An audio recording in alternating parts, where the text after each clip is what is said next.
Kalau nak tunggu kaya dulu baru nak mula simpan emas, alamatnya memang sampai bila-bila pun takkan bermula. Kalau macam tu, emas ni hanya akan menjadi hak eksklusif untuk orang kaya je. Betul tak?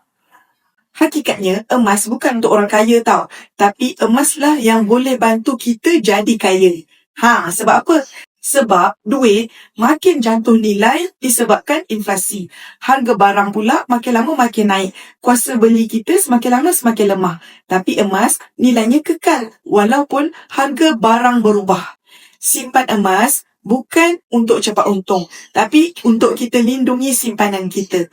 Kalau duit dekat dalam akaun bank ataupun dompet tu senang sangat bocor, tapi bila kita tukar jadi emas, kita fikir 2-3 kali sebelum kita nak jual. Itu yang membuatkan simpanan emas ini lebih selamat.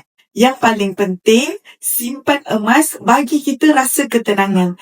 Sebenarnya, emas bukan sekadar harta, tetapi merupakan insurans keuangan untuk kita dan keluarga. Jadi, janganlah tunggu kaya dulu baru nak mula simpan emas. Tuan-puan, nakkan ilmu emas dan keuangan? Klik button follow saya.